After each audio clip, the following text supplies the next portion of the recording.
Hi hello నమస్తే welcome to TFPC. నేను మీ అంజలి. Yes, so zebra అంటూ మన ముందుకైతే రాబోతున్నారు కాబట్టి సో డైరెక్టర్ గారు మనతో పాటు ఉన్నారు. ఆయనతో మాట్లాడి చాలా విషయాలు తెలుసుకుందాం. హాయ్ సార్, నమస్తే. హాయ్ అంజలి, ఎలా ఉన్నారు? బాగున్నానండి. సో ఆర్టిస్ట్ కాబట్టి జేబ్రాలో ఏమైనా అలా వచ్చి ఇలా వెళ్ళిపోయేదో కానీ ఏదైనా ఇంపార్టెంట్ క్యారెక్టర్ లో? లేదండి, నేను ఇప్పుడు యాక్టింగ్ చేయలేదు, అదే ఓన్లీ డైరెక్షన్. సో అందరూ అడిగే ఉంటారు, బేసికల్ గా జేబ్రా ఆర్ పెంగ్విన్ రెండు బ్లాక్ అండ్ వైట్ కాంబినేషన్, రెండింటిని కలిపితే గ్రే షేడ్ అన్నది వస్తుంది. సో మీరు పోస్టర్స్ లో యూజ్ చేసింది కూడా గ్రే షేడే, అండ్ ట్రైలర్ లో సత్యదేవ్ గారిని బ్లాక్ హార్స్ వైట్ హార్స్ అని ప్రెజెంట్ చేశారు, ధనంజయ్ గారిని కూడా అదే ప్రెజెంట్ చేశారు. సో ఓవరాల్ గా మూవీ కాన్సెప్ట్ ఎలా ఉండబోతుంది అంటే లైక్ గ్రే షేడ్ ఉండబోతుందా, పర్టికులర్ గా ఈ గ్రే షేడ్ కి ఏమైనా మీనింగ్ ఏమైనా ఉందా? అవునండి, అది బికాజ్ ఇది ఒక ఈవెంట్ డ్రివెన్ ఫిలిం. ఒక ఈవెంట్ వల్ల అన్ని క్యారెక్టర్స్ ఎలా మీట్ అయిపోతున్నారు, అది ఎలా చేంజ్ అయిపోతుంది, ఆ క్యారెక్టరైజేషన్ అన్నది ఒక ఈవెంట్ వల్ల జరగబోతుంది. సో ఆ ఈవెంట్ వల్ల బ్లాక్లో ఉన్న వాళ్ళు గ్రే అవుతారు, వైట్ అవుతారు, వైట్లో ఉన్న వాళ్ళు బ్లాక్ అవుతారు. సో ఈ గ్రే షేడ్స్ అన్నీ బయటకు వస్తుంది ఆ ఈవెంట్ వల్ల. సో అది త్రూ అవుట్ ఆ ఫిలింలో ఉంటుంది. సో ఫైనల్గా అందరు ఎవరు బ్లాక్ ఎవరు వైట్ అన్నది ఫైనల్గా తెలుస్తుంది. ఓకే, సో మీరు ఇప్పుడు చెప్పడం ఏంటి అని అంటే లైక్ ఇందాక మాట్లాడలో కావచ్చు, మీరు ప్రీవియస్ కొన్ని ప్లేసెస్లో మాట్లాడడంలో ఈ బ్యాంకింగ్ సెక్టర్లో ఉన్న లూప్ హోల్స్ ఒకటి ఉంటుంది, అది మనందరికీ తెలుసు, కానీ అది చిన్నది అనుకుంటాం కానీ చాలా పెద్దదని ఈ సినిమాతో అర్థమవుతుందని అన్నారు. సో రీసెంట్గా రిలీజ్ అయిన సినిమాలు ఆర్ బ్యాంకింగ్ సెక్టర్లో ఉన్న లూప్ హోల్స్తో రిలీజ్ అయిన సినిమాలు చాలా ఉన్నాయి. So what is the new thing, ఏముంటుంది ఇక్కడ? క్రైమ్స్ ఎక్కువ ఉందండి ఇక్కడ బ్యాంక్ లో. క్రైమ్స్ అంటే మిస్టేక్, అదే ఒక ఓటీపీ, అది అందరూ we would have faced it కదా అది. సో ఇప్పుడు మనం మాట్లాడబోతున్నది ఒక కొత్త క్రైమ్. అది ఇప్పుడు మిలిటరీ మూవీ వస్తుంది, అది మిలిటరీ ఫర్ ఎగ్జాంపుల్. ఆ మిలిటరీ బ్యాక్గ్రౌండ్ అంటే we can tell lot of movies కదా ఆ బ్యాక్గ్రౌండ్లో. అలాంటి ఒక బ్యాంకింగ్ జానర్లో ఇది ఒక మూవీ, కానీ దీంట్లో మనం మాట్లాడబోతున్న క్రైమ్స్ అన్నీ కొత్తది. సో అది నెవర్ సీన్ బిఫోర్ క్రైమ్స్, ఇలా జరుగుతుందా అన్న క్వశ్చన్ వస్తుంది. అలా ఇది కరెంట్ జనరేషన్ కి సంబంధించింది. అవునవును, ఇది కంటెంపరీలో. Yes yes, of course. బేసికల్ గా రీసెంట్ గా లక్కీ భాస్కర్ రిలీజ్ అయింది, బికాస్ ఆ స్కామ్ అన్నది అదే అనేది ఇప్పుడు జరగదు, ఎందుకంటే ఇప్పుడు సీసీటీవీ కెమెరాస్ ఉన్నాయి అండ్ మనకు అన్ని డిజిటలైజేషన్ అయిపోయాయి కాబట్టి. సో లాజికల్ గా ఏమైనా దొరికే ఇబ్బందులు ఏమైనా ఉన్నాయా లైక్ ఈ మూవీలో? లాజికల్ గా ఇట్స్ ఇంపాసిబుల్ అని చెప్పేసి, బికాస్ ఆడియన్స్ చూసే విధానం కూడా మారిపోయింది కాబట్టి లాజికల్ గా ఏమైనా దొరికే? లేదండి, అలా లేదు. ఇప్పుడు ఏ క్రైమ్, ఇప్పుడు యూజువల్ గా బ్యాంకింగ్ సిస్టమ్ లో ఆర్బీఐ వచ్చింది, ఇప్పుడు reserve bank of India approval లేకుండా ఎవరు బ్యాంక్ స్టార్ట్ చేయరు. ఇప్పుడు షేర్ మార్కెట్ కూడా ఇప్పుడు అప్పుడు హర్షద్ మెహతా పీరియడ్లో సెబీ అన్న కాన్సెప్టే లేదు, stock exchange board of India లేదు. సో ఇప్పుడు అన్నీ వచ్చింది, ఒక రెగ్యులేటరీ వచ్చింది. సో రెగ్యులేటరీ వచ్చిన తర్వాత అన్ని మిస్టేక్స్ అన్నీ కనుక్కొని అది ఇది కంప్లీట్ చేశారు, కవర్ చేశారు. ఇప్పుడు రూల్స్ కూడా మారింది చాలా, కానీ ఆ రూల్స్ పెట్టినా కూడా డెఫినెట్గా ఎక్కడైనా సరే ఒక లూప్ హోల్ ఉంటుంది. Of course yes, we cannot, అది ఎంత చేసినా సరే. So always one guy will be above the other guy, so like that. So అది we cannot cover it. So అలా ఆ లూప్ హోల్ ఇంత, అది ఇప్పుడు మనం మూవీలో మాట్లాడబోతున్న క్రైమ్స్ కూడా ఆల్రెడీ ఆర్బీఐ అడ్రస్ చేసిన క్రైమ్సే. ఇప్పుడు అది జరగడానికి ఇది పాసిబిలిటీ తక్కువ. సో అదే, కానీ ఇప్పుడు అది ఇలా జరుగుతుంది అన్నదే మీకే తెలియదు కదా. మీ డబ్బు, ఫర్ ఎగ్జాంపుల్ నేను ఇప్పుడు రిలేషన్షిప్ మేనేజర్ ఫర్ ఎగ్జాంపుల్ నేను చెప్తున్నాను ఒక బ్యాంక్లో. మీరు పోషించారు ఈ క్యారెక్టర్? అవునండి, నా పార్ట్ ఉంది. అది ఇప్పుడు ఫర్ ఎగ్జాంపుల్ మీరు ఇప్పుడు నా దగ్గర ఫర్ ఎగ్జాంపుల్ ఇప్పుడు 1 lakh ఇస్తున్నారు, ఐ మీన్ బ్యాంక్కి 1 lakh ఇస్తున్నారంటే మీరు బ్యాంక్ ఇప్పుడు for example you are just transferring the 1 lakh to that person. So ఇప్పుడు మీరు చెక్ డిపాజిట్ చేస్తే ఆయనకి రేపు వెళ్తుంది కదా, మధ్యలో 1 day ఉంది. ఆ 1 day ఆ 1 lakh నేను ఏమైనా చేయొచ్చు కదా, మీకు ఎలా తెలుస్తుంది? నాకు టైం ఉంది, రేపే ఇవ్వాలి.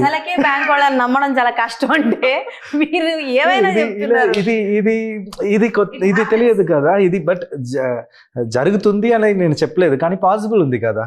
ఆఫ్ కోర్స్ చేస్తా, because we have 1 day time period. కానీ ఆయనకి వెళ్తుంది because you are trusting us కదా బ్యాంక్ని. సో ట్రస్టింగ్ బ్యాంక్ గుర్తుపెట్టుకోండి, ఎవరైనా అడిగితే నెక్స్ట్ డేనే వచ్చిస్తానని చెప్పండి. Okay, one thing. సో మీరు 32 కంపెనీస్ చేంజ్ అయ్యారు అని అన్నారు. సో ప్రతి కంపెనీలో ఏదో ఒక చిన్న పాయింట్ అనేది ఉంటుంది, అంటే లైక్ న్యూ థింగ్ మీకు తెలిసింది as a director point of వ్యూలో. అంటే మీ దగ్గర 32 కథలు కూడా రెడీగానే ఉన్నాయా? అలా కాదండి, అది కొన్ని మ్యాటర్ యాక్చువల్గా కొన్ని జానర్స్ అంత ఇంట్రెస్టింగ్గా ఉండదు. ఆ జాబ్ కూడా అలాగే ఇంట్రెస్టింగ్గా లేదు నాకు. అది కొన్ని ప్లేసెస్లో వర్క్ చేసినప్పుడు అక్కడ ఏం జరుగుతుంది, క్యారెక్టర్స్తో మాట్లాడినప్పుడు అది తెలుస్తుంది. నాకు జాబ్ చేంజ్ చేయడం అన్నది నాకు గోల్ కాదు. అది I just wanted to change it. అది కాదు, నాకు నచ్చలేదు, నాకు అక్కడ కంఫర్టబుల్ లేదు. అది something I have to move on. ఇది నా ఫీల్డ్ కాదు. I'm giving my best, I'm topping the chart. ఒక్కొక్క జాబ్లో నేను I was topping the chart. Pan ఇండియాలో నెంబర్ 2లో ఉంటా, నెంబర్ 1లో ఉంటా అక్కడ కార్పొరేట్లో. సో ఇది లేదు, కార్పొరేట్ ఇన్ఫోసిస్లో కూడా ఇది ఈబీబీఎస్ ఒక ఇది ఉందంటే స్టాండర్డ్ చార్ట్లో I will score that thing and I will always be on the top of that. కానీ అది నా గోల్ కాదు అని తెలిసింది. అది బికాస్ దట్ ఈస్ రిపీటెడ్ రొటీన్గా ఉంది లైఫ్. ఇది చేయాలి, ఈ పాట అక్కడ వెళ్ళి పాడాలి, ఇదే డ్యాన్స్ అక్కడ ఆడాలి, అది ఎందుకు అది చేయాలి అన్నది నాకు టైర్డ్ అయింది. So I tried each and every job till I find my place. అది దొరికింది. అది మీరు ఇప్పటి వరకు చేసిన జాబ్స్లో till the date best one and worst one అంటే ఏం చెప్తారు? అఫ్ కోర్స్ ఒప్పుకుంటా ఇన్కమ్ వస్తుంది, but still best and worst అనేది ఉంటుంది కదా. సో అలా బెస్ట్ ఇప్పుడు నేను ఉన్న position field, of course. Worst అన్నది of course my earlier stage, of course, because that I started from the scratch. అది అదే ఇన్ఫోసిస్ నుంచి ఫస్ట్ అది మళ్ళీ నేను వదిలేసి మళ్ళీ హెచ్ఎల్ఎల్కి వెళ్ళి ప్యూరిట్ వాటర్ ప్యూరిఫైర్ ఒక సైకిల్లో తీసి వెళ్ళి. So those are all very hardships for me, but I didn't like that job. So I just ఎప్పుడైనా మీ కథని అంటే లైక్ మీ జర్నీని యాజ్ లైక్ మీరు చెప్పినట్టు ఒక సాఫ్ట్వేర్ దగ్గర నుంచి మొదలుపెట్టి ఎన్నో రకాల జాబ్స్ చేసి now your become a director. So ఎప్పుడైనా ఈ కథ తీసే అవకాశాలు ఏమైనా ఉన్నాయా? లేదండి నా అంత తెలిస్తే మంచిదేమో కదా. నా స్టోరీ అంత ఇంట్రెస్టింగ్ కాదండి. అయ్యో అందరూ అట్లనే అంటారండి. సీరియస్ గా అది నేను చెప్పబోతున్న స్టోరీ ఇంట్రెస్టింగ్ గా ఉండాలి అంతే. సో మీరు అన్నట్టు అంటే ఈ సాఫ్ట్వేర్ లైన్ కావచ్చు, నార్మల్ మార్నింగ్ వెళ్ళి ఈవినింగ్ వచ్చే జాబ్లో చాలా స్ట్రగుల్స్ ఉంటాయి. అంతకు మించిన స్ట్రగుల్స్ ఇండస్ట్రీలో ఉంటుంది. బికాజ్ మిమ్మల్ని మీరు ప్రూవ్ చేసుకోవాలి. మీరు చూసే కోణంలో కథలు వేరే వాళ్ళు చూస్తారని లేదు. 100 మందిలో 10 మందికి నచ్చచ్చు, 90 మందికి నచ్చకపోవచ్చు. మిమ్మల్ని మీరు ప్రూవ్ చేసుకోవడానికి చాలా స్ట్రగుల్ చేయాల్సి వస్తుంది. సో ఇప్పుడు మీరు మళ్ళీ అంటే లైక్ పెంగుయిన తర్వాత యాజ్ అన్ ఆర్టిస్ట్గా కూడా చేసి ఆ గ్యాప్ తీసుకొని జేబ్రాతో రాబోతున్నారు. సో ఈ గ్యాప్ రావడం గల రీజన్ ఏంటి? ఆర్ ఎల్స్ లేకపోతే ఏమైనా మీకు లైక్ డిప్రెషన్ ఆర్ థాట్ ప్రాసెస్లోకి వెళ్ళడం జరిగిందా? What happen to you? అవునండి, యాక్చువల్గా అది పెన్గుయిన్ తర్వాత అది కోవిడ్లో వచ్చింది. అప్పుడు కోవిడ్లో the whole industry was not functioning. అప్పుడు India almost entire globe. So అప్పుడు ఒక షెల్కి వెళ్ళాను because of the negative. Because పెన్గుయిన్కి ఎందుకు ఐ వాజ్ బిట్ అప్సెట్ అంటే క్లైమాక్స్ ఇంకా షూట్ చేయాలి, ఇంకా పోర్షన్ ఉంది alternate climax. Because Karthik Subbaraj చూసిన తర్వాత ఆల్టర్నేట్ క్లైమాక్స్ కూడా చేయవచ్చు మీరు ముందు చెప్పినట్టుగా, అది చేద్దాం అన్నారు. So when we're about to start the climax covid start around March 13 or 18 if I'm not wrong. So అప్పుడు స్టార్ట్ అయింది. సో అప్పటి నుంచి అది ఓకే చేద్దాం anyways it will go off అన్నప్పుడు అది కంటిన్యూ అయింది. సో అది అలాగే వదిలేసాము. సో అది ఓటీటీకి ఉన్న మూవీ అలాగే వచ్చింది. సో అది సో అప్పుడు అక్కడ నుంచి చుట్టూ నుంచి అప్పుడు రివ్యూస్ అన్నీ వచ్చినప్పుడు the pregnant ladies and ladies and housewives, they connected so well after they watched the film in satellite Vijay టీవీలో అక్కడ లోకల్ ఛానల్లో. సో అది చూసిన తర్వాత అది బాగా కనెక్ట్ అయ్యారు. అది లేట్గా వచ్చింది బట్ రిజల్ట్ ఇమీడియట్గా వచ్చిన రిజల్ట్ ఇది కొంచెం అప్పుడు బికాస్ పయనియర్ మేము ఓటీటీలో second movie in the direct OTT కాబట్టి అది కొంచెం హార్డ్ హిట్టింగ్ వచ్చింది. సో నేను షెల్కి వెళ్ళాను. తర్వాత ఓకే ఎస్కేపింగ్ ద రియాలిటీ అంటే కథ రాసుకోవడమే. నాకు script writing will help me to escape the reality. I'll forget the outer world and I'll go into the characters, I'll go into the world and I'll write and I'll keep on it is like a nasha, so I'll keep on writing even if it is coming good or bad, I will go into the script ani. So అది help అయింది. So అప్పుడే ఒక okay fine we have to do something better అది. So because my position is like that. So బయటకు రావాలంటే మంచి story రావాలి. So అప్పుడు అది I just use that time, it help me and it help me to write few other scripts also in that time. So దాంట్లో ఒకటి zebra. So I just started pitching it. Then by God's grace, we are here nearing November 22. Done. So November 22 ఏమవుతుందో మేము కూడా చూడడానికి రెడీగా ఉన్నాం. So ఈ title zebra అని పెట్టడం జరిగింది కదా, బేసికల్గా జీబ్రాస్కి కొన్ని క్వాలిటీస్ ఉంటాయి అనమాట. సో మనుషుల్లో ఎలా రకాలు ఉంటారో, సో జీబ్రాస్కి కూడా ఆ స్ట్రైప్స్ అనేవి వైట్ అండ్ బ్లాక్ ఎలా ఉంటాయో అవి డిఫరెంట్గా ఉంటాయి. సో ఆ కాన్సెప్ట్ బేస్ చేసుకొని మీరు ఈ పేరు అనుకున్నారా, లేకపోతే ముందు ఒక పేరు అనుకొని no zebra will be the good అని ఎవరైనా సజెస్ట్ చేశారా? అలా కదండి, అది నాకు టైటిల్ నచ్చింది. అంటే రీజన్ ఉండాలి కదా. అది డెఫినెట్గా ఖచ్చితంగా ఉండాలి. స్టోరీలో బ్లాక్ హార్స్ అని ఒకటి ఉంది, వైట్ హార్స్ అని ఉంది. ఐ జస్ట్ కెప్ట్ హార్సెస్ అని, బికాస్ ఒక్కొక్క క్యారెక్టర్ ఒక్కొక్క అనిమల్ ఇప్పుడు రిప్రజెంట్ చేస్తారు. ఫాక్స్ ఉంది, ర్యాబిట్ ఉంది, క్రోకడైల్ ఉంది. సో ఈ క్యారెక్టర్స్ అన్నీ ఉంది, ఉల్ఫ్ ఉంది, సో ఇది ర్యాట్ ఉంది. సో అన్నీ ఉన్నప్పుడు I just wanted to play horse అని ఒక హీరోకి పెట్టాను, ఒక అనిమల్ పిక్ చేశాను. సో 2 హార్సెస్ ఉంది. So I want keep both the horses అంటే because horse is the only animal which will just even if it falls it will get up very soon. అంత క్విక్గా మైక్రో సెకండ్లో జరుగుతుంది అది. So అందుకే horse అని పెట్టాను. ఎవరు it is very hard to stop them. So I picked both horses అని. తర్వాత బ్లాక్ హార్స్ అని, వైట్ హార్స్ అని పెట్టాను. బట్ ఆయన black, for example Satya black horse అంటే ఆయన ప్యూర్ బ్లాక్ కాదు, ఆయనకి కూడా వైట్ ఉంది, ఆ ఫ్యామిలీ ఉంది, అందరికీ ఉంది డెఫినెట్గా. సో అది ఆయన పర్స్పెక్టివ్ వల్ల ఆయన వైటే, కానీ చూసిన వాళ్ళకి బ్లాకే. ఇక్కడ వస్తే ఇది so sometimes he will change the colours according to situations. So అప్పుడు బ్లాక్ వైట్ కలిపి అన్ని క్యారెక్టర్లు వచ్చినప్పుడు నాకు హార్సెస్ అని పెట్టాము. సో హీరోస్ ఉన్నారు. So better thing is I found out black horse versus white horse అని పెద్దది అది. సో షార్ట్ చేసి అదే. ఓకే. సో సునీల్ గారి క్యారెక్టర్ ఏంటంటే లైక్ యాంటాగనిస్ట్ ఉంటుందా, లేకపోతే ఏంటి? సునీల్ గారి ప్లేస్ లో వేరెవరినైనా అనుకోవడం జరిగిందా? ఫస్ట్ ఆప్షన్ సునీల్ గారు. ఫస్ట్ ఆప్షన్ అండి, అది సునీల్ గారు. అది బాగా చేశారు. అది చాలా రోజుల తర్వాత ఖచ్చితంగా మిమ్మల్ని డెఫినెట్గా ఎంజాయ్ చేసిన విధానంలో చేశారు, ఆ మ్యానరిజం అని. ఆయనకి ఒక పేరు కూడా ఉంది మూవీలో, డింగ్ డాంగ్ అని. Yeah, that is the name for him. So MG అని. So that character is completely different, bipolar disorder character. So ఎక్స్ట్రీమ్కి వెళ్తారు, ఈ ఎక్స్ట్రీమ్ ఆ ఎక్స్ట్రీమ్ అని ఉంది కదా. సో అది సార్ మీకు ఇవన్నీ క్యారెక్టర్ పేర్లు, మూవీస్ నేమ్స్ ఇవన్నీ. So that character the way it approaches to other క్యారెక్టరే డిఫరెంట్ గా ఉంటుంది. అది ఆ మేనరిజం బాగా చేశారండి. అది really I was happy. So నాకు తెలిసి మీ మూవీలో 2 పర్సన్స్ లైక్ ఇప్పుడు మొత్తం వరల్డ్ మొత్తాన్ని ఊపేస్తున్న పుష్ప మూవీలో ఉన్నారు, పుష్ప 2 ది రూల్ లో ఉన్నారు, ధనంజయ్ గారు అండ్ అలాగే సునీల్ గారు ఉన్నారు. చూసారా మరి పుష్ప 2 ట్రైలర్? అవునండి. ఎలా అనిపించింది? సూపర్. అదే I was really it was super because అదే నాకు ఆ లైనే చాలా నచ్చింది. బికాజ్ ఫస్ట్ పార్ట్లో nobody become somebody, now the somebody faces everybody అన్నది సూపర్ కాన్సెప్ట్ పార్ట్ 2లో. Because he is facing everyone internationally. So that is a very good concept. So due to Pushpa shooting వల్ల ఈ zebra shooting అంటే like ఎప్పుడైనా సునీల్ గారి schedule కానీ ధనంజయ్ గారి schedule కానీ క్లాష్ అవ్వడం కానీ పోస్ట్ పోన్ అవ్వడం లాంటివి ఏమైనా జరిగినాయా ఎప్పుడైనా? అవునండి, అది యూజువల్గా జరుగుతుంది. ఇప్పుడు చాలా మంది ఉన్నారు కాబట్టి అది కాంబినేషన్స్ వచ్చినప్పుడు అలా షూట్ చేయాలి. సో కొన్ని shorts I will just take the counter shorts, I will reserve it for the later schedule.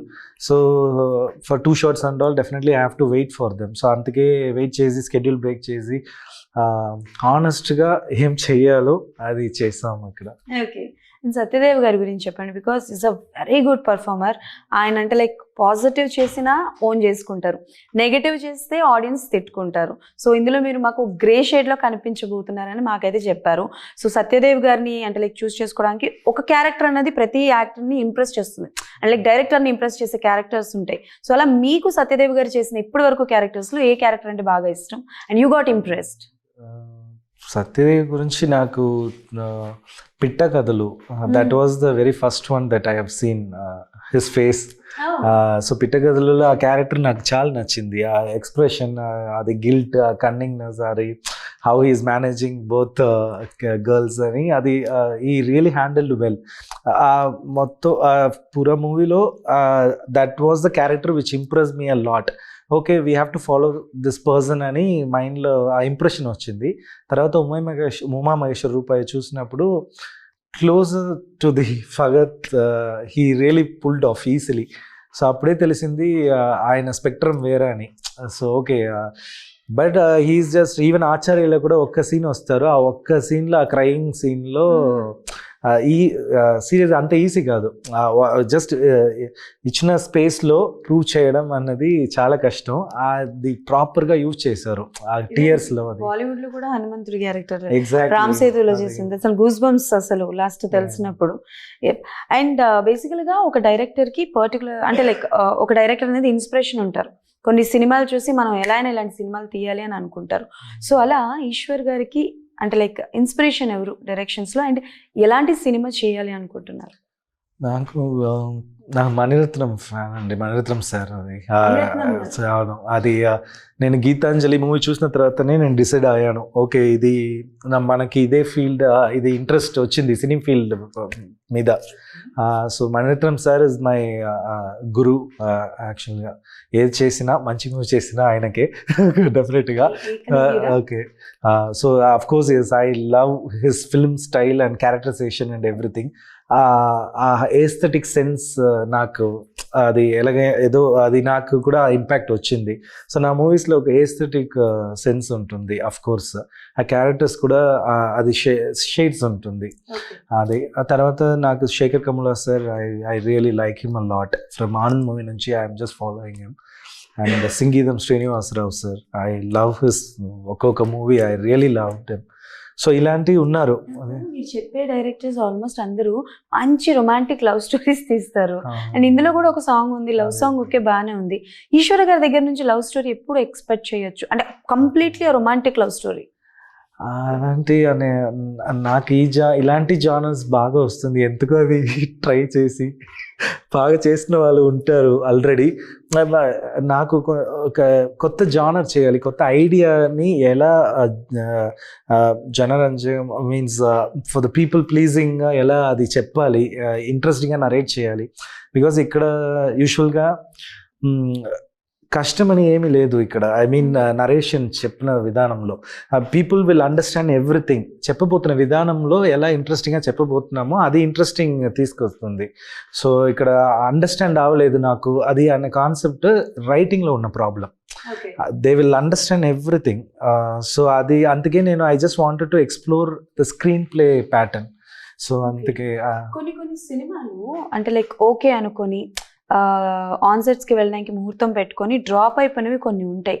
So అలా ఈశ్వర్ గారి కెరీర్లో ఎప్పుడైనా ఒక స్క్రిప్ట్ ఒకరి దగ్గరికి వెళ్ళి చెప్పడం, ఓకే అయిపోయింది, ఫ్రమ్ నెక్స్ట్ డే మనం షూట్కి వెళ్తాం, నెక్స్ట్ మంత్ వెళ్తాం అని అనుకుని ఆగిపోయినవి ఏమైనా ప్రాజెక్ట్స్ ఉన్నాయా సార్? అదే నేను డైరెక్టర్గా ఫస్ట్ మూవీ సైన్ చేసినప్పుడు ఒక సైన్స్ ఫిక్షన్ స్క్రిప్ట్, అది it was very new to the Indian concept అది అప్పుడు. సో అది ఎలాగే ఓకే అయింది. అది మీన్స్ విజయ్ సేతుపతి అన్న ఉన్నారు, ఆయన వల్ల I just got some placement and I just got it. It was pre production start అయింది, అన్నీ స్టార్ట్ అయింది, ఫిక్స్ చేసాము హీరో అన్ని. My wife was pregnant that time. So అన్నీ రెడీ అయింది. షూట్కి ఇంకా 3 months ఉంది. I got my first baby.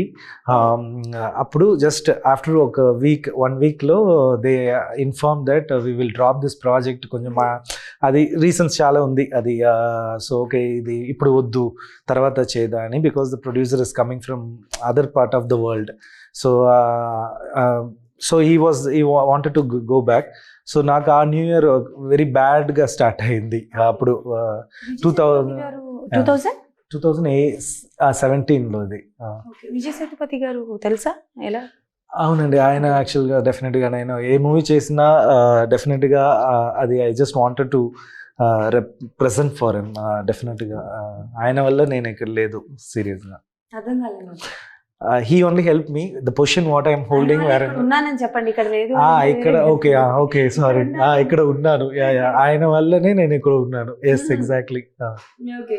So అంటే లైక్ ఇప్పుడు ఇన్ ఫ్యూచర్ ఎప్పుడైనా విజయ్ సేతుపతి గారిది మీది కాంబినేషన్ లో మూవీ ఎక్స్పెక్ట్ చేయొచ్చా మేము?